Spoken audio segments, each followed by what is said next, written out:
ഓം ഹരി ഓം ശ്രീ ഗുരുഭ്യോ നമഃ. ഹരി ഓം. ഏഴാമത്തെ ശ്ലോകം. പുണ്യപാപ മിശ്രകർമ്മങ്ങൾ ചെയ്യുന്നവർ വീണ്ടും വീണ്ടും ജനിച്ചും മരിച്ചും ഭൂമിയിൽ ജീവിതം തുടർന്നു എന്ന് പറയുന്നു ഈ ശ്ലോകത്തിലൂടെ. യുവതി ജഠരഖിന്നോ ജാത ബോധോപ്യകാണ്ഡേ. യുവതി ജഠരഖിന്നോ ജാത ബോധോപ്യകാണ്ഡേ പ്രസവഗളിതബോധഃ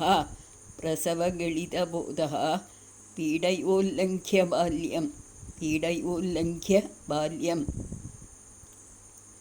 പുനരപി ബദ മുഹ്യത്യേവ താരുണ്യകാലേ.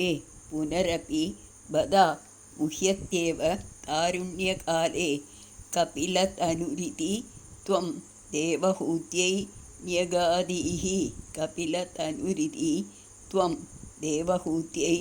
ന്യഗാദീഃ. അർത്ഥം നോക്കാം. യുവതി ജഠരഖിന്ന, സ്ത്രീയുടെ ഗർഭപാത്രത്തിൽ കിടന്ന് ദുഃഖിക്കുമ്പോൾ, അകാണ്ഡേ ജാതബോധ അപി, പെട്ടെന്ന് യഥാർത്ഥ ജ്ഞാനമുണ്ടായി എങ്കിലും പ്രസവഗളിതബോധ, പെറ്റുവീഴുമ്പോൾ ആ ജ്ഞാനം നഷ്ടപ്പെട്ട് പീഡയാ ബാല്യം ഉല്ലംഘ്യ, കഷ്ടപ്പാടുകളോടുകൂടി ബാല്യം കഴിച്ചു കൂട്ടിയിട്ട് താരുണ്യകാലേ പുനഃ അപി, യൗവനകാലത്തെ പിന്നെയും മോഹിക്കുക. മുഹ്യതി ഏവ പദായിരി, തന്നെ ചെയ്യുന്നു, മോഹിക്കുക തന്നെ ചെയ്യുന്നു, കഷ്ടം.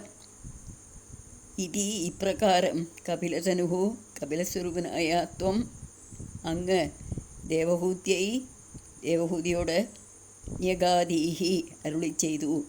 ഭഗവാനെ,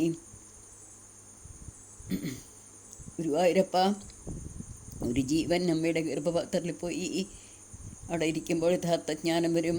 പിന്നെ പ്രസവിക്കുന്ന സമയത്ത് ആ വേദന കൊണ്ട് ജ്ഞാനമൊക്കെ നഷ്ടപ്പെടും. കഷ്ടപ്പെട്ട് ബാല്യം കഴിച്ചു കൂട്ടും. യൗവനകാലത്തും പിന്നെയും ഓരോരോ മനോരാജ്യങ്ങൾ കണ്ട് അങ്ങനെ ജീവിക്കും. ഇങ്ങനെയാണല്ലോ ഭഗവാനെ ആ ജീവിതം വ്യർത്ഥമാവുന്നത് എന്ന് ദേവഹൂതി അമ്മയോട് കപിലവാസുദേവനായ അങ്ങ് ഉപദേശിച്ചു കൊടുത്തുവല്ലോ. തൃതീയ സ്കന്ധം 31-ാം അധ്യായത്തിൻ്റെ സംഗ്രഹമാണ്. മൂലത്തിൽ മനുഷ്യജീവിതത്തെ വളരെ ഭംഗിയായി ചിത്രീകരിച്ചിട്ടുണ്ട്. ഗർഭസ്ഥനായ ശിശുവിന് ജ്ഞാനമുദിച്ചപ്പോൾ ഉണ്ടായ വിചാരങ്ങൾ 12 മുതൽ 10 ശ്ലോകം കൊണ്ട് ആവിഷ്കരിക്കുന്നുണ്ട്. ഇനി ഇത് നമുക്കൊന്ന് വായിച്ചു നോക്കാം. യുവതി ജഠരഖിന്നോ ജാതബോധോപ്യകാണ്ഡേ. യുവതി ജഠരഖിന്നോ ജാതബോധ അഭികാണ്ഡേ ആണ് വരിക. അപ്പം ഇങ്ങനെ വായിക്കാം. ജാതബോധോപ്യകാണ്ഡേ യുവതി ജഠരഖിന്നോ ജാതബോധോപ്യകാണ്ഡേ പ്രസവഗളിതബോധഃ പീഡയോല്ലംഘ്യ ബാല്യം. പീഡയാ ഉല്ലംഘ്യ എന്നാണ്, അതങ്ങനെ തന്നെ വായിക്കാം.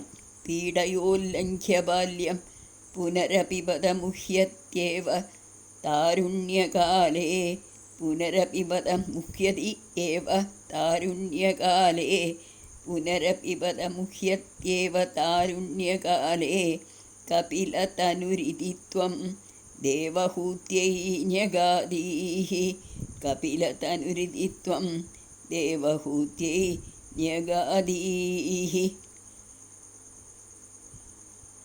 യുവതി ജഠരഖിന്നോ ജാതബോധോപ്യകാണ്ഡേ പ്രസവഗളിതബോധഃ പീഡയോല്ലംഘ്യ ബാല്യം പുനരപിബത മുഹ്യത്യേവ താരുണ്യകാലേ കപിലതനുരിതി ത്വം ദേവഹൂത്यै ന്യഗാദീഃ. 8-ാമത്തെ ശ്ലോകം. അർത്ഥകാമങ്ങൾക്ക് വേണ്ടി പുണ്യകർമ്മങ്ങൾ ചെയ്യുന്നവരുടെയും എല്ലാം ഭഗവാനിൽ അർപ്പിച്ചുകൊണ്ട് നിഷ്കാമമായി പുണ്യകർമ്മങ്ങൾ ചെയ്തവരുടെയും ഗതികളാണ് ഈ ശ്ലോകത്തിൽ വിവരിക്കുന്നത്.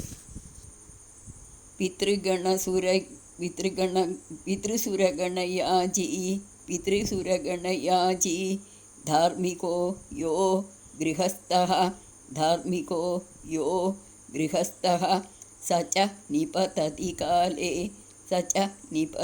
കാലേ ദക്ഷിണാധ്വാപഗാമി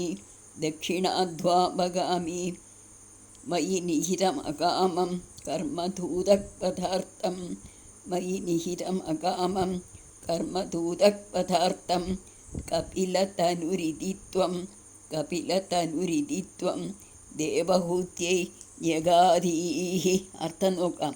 ധാർമ്മിക യ ഗൃഹസ്ഥ, പുണ്യകർമ്മങ്ങൾ ചെയ്യുന്ന ഏതൊരു ഗൃഹസ്ഥൻ പിതൃസുരഗണയാജി, പിതൃക്കൾക്കും ദേവന്മാർക്കും യജ്ഞം ചെയ്യുന്നുവോ, സച്ച ദക്ഷിണോദ്വാപഗാമി, ആ ധാർമ്മികനും തെക്കുവഴിക്ക് പോയിട്ട്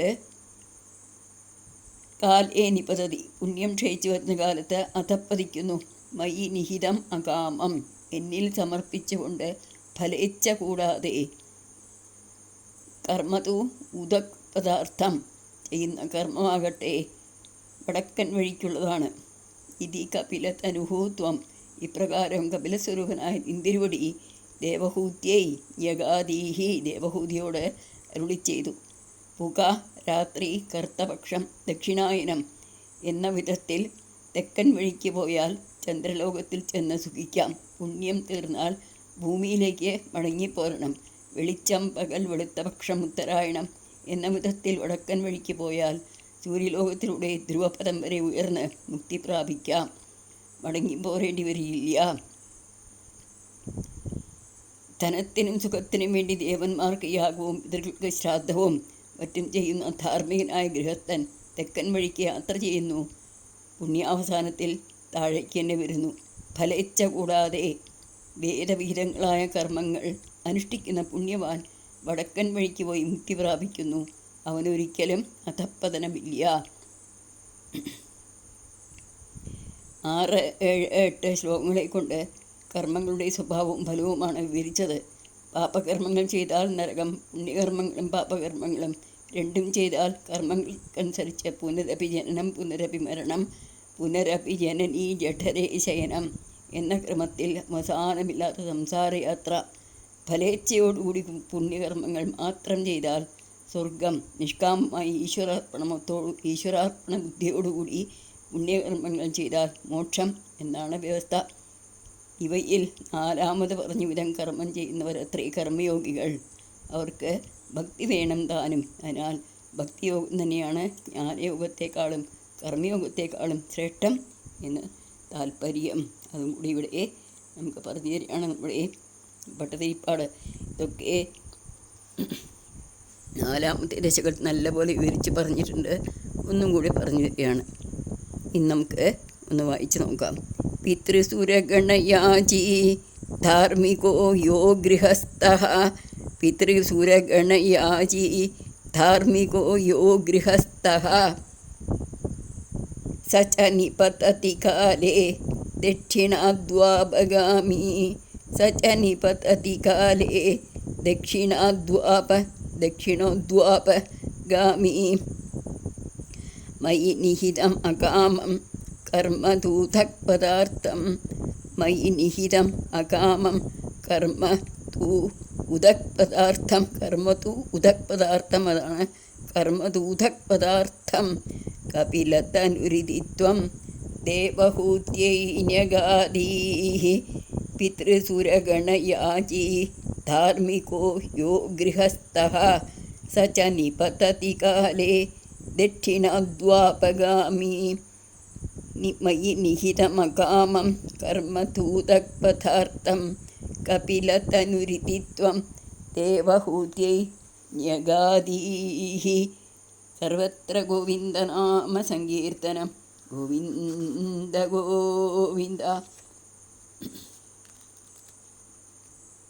നാരായണ നാരായണ നാരായണ നാരായണ നാരായണ നാരായണ നാരായണ നാരായണ നാരായണ ഹരേ നാരായണ ഹരേ നാരായണ ഹരേ നാരായണ നാരായണ ഹരേ നാരായണ ഹരേ നാരായണ ഹരേ നാരായണ നാരായണ ഹരേ നാരായണ ഹരേ നാരായണ ഹരേ നാരായണ നാരായണ ഹരേ നാരായണ ഹരേ നാരായണ ഹരേ നാരായണ നാരായണ ഹരേ നാരായണ ഹരേ